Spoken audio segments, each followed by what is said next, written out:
While at the cemetery, I paid my respects to Colonel Finken and left the can of beer at the gravesite. I took my last toast at that gravesite with Colonel Finken. As a memory of the visit, I took a selfie. I was sort of bending down with the beer can in my hand in front of the headstone. I then, after having that conversation with Chris, I referred him to the article in the New York Times. Read it, Chris. After he read the article, Chris wrote a letter to Mr. Dow, the author of the article, with the request to share it with Mrs. Finken and her daughters. I will read the letter that Chris wrote to the author on January 29, 2013, which was printed in the New York Times.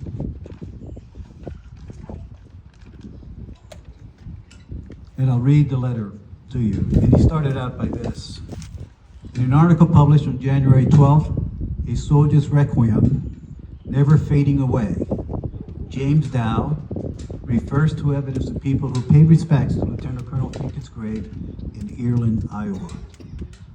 Specifically, Mr. Dow mentions a young man who arrived in town a few years ago, emerged from the men's room at a local restaurant in dress uniform, and delivered a can of beer to the colonel's grave.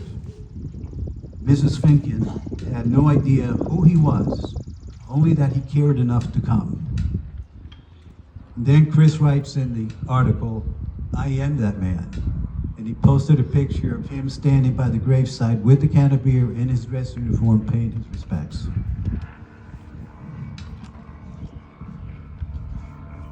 Then Chris goes on in his letter to the author.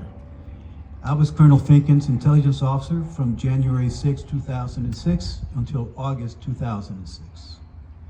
I loved working for him. He and I became very close. His room was right next to mine. He was a consummate officer, father, husband. During convoys, I would normally sit right behind him in the Humvee, the same seat that Lieutenant Colonel Eric Kruger was killed in November 2nd, 2006, along with Colonel Finken. In July of 2006, a couple of months before the incident, the tragic incident, Colonel Finken advised me that I was being considered to leave his unit. I asked him to do everything he could do to fight it because I wanted to stay working for him. He promised that he would. A couple of weeks later, he asked me to go for a walk with him. As we stood near our vehicles, he told me that I would be joining a new unit upon returning from my mid-tour leave in August of 2006. I was upset, but took great pride in the fact that for a brief time, I worked for the best officer I ever met.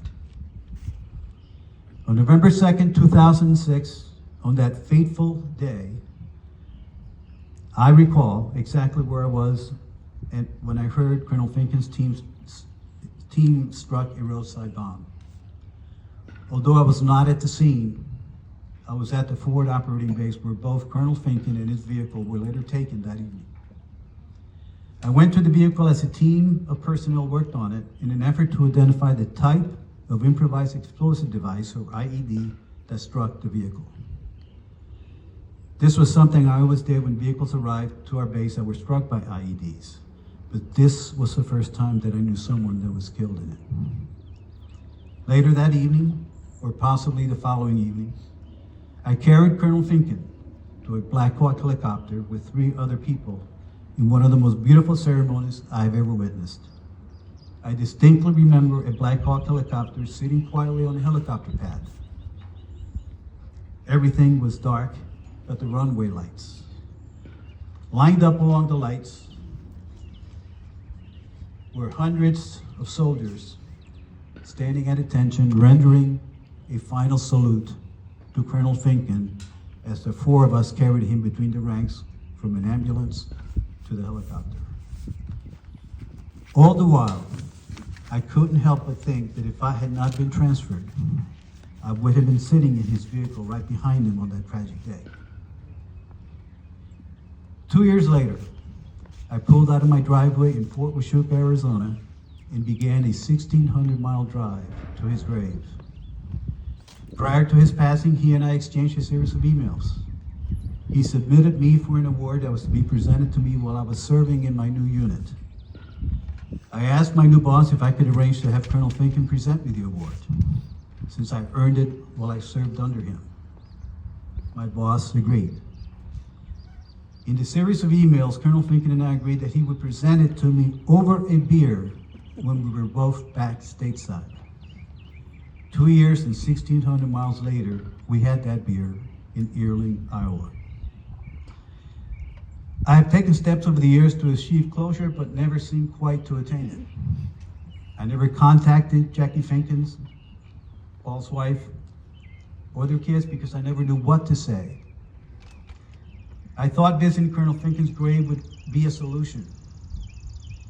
I have a picture of Colonel Finken on my Harley Davidson motorcycle. That didn't do it either. I suppose there is one thing you can assist me with. This is what he told the author. That is, contacting Jackie and let her know that I was the man that visited Colonel Finken's grave and left the beer. Thank you for the article.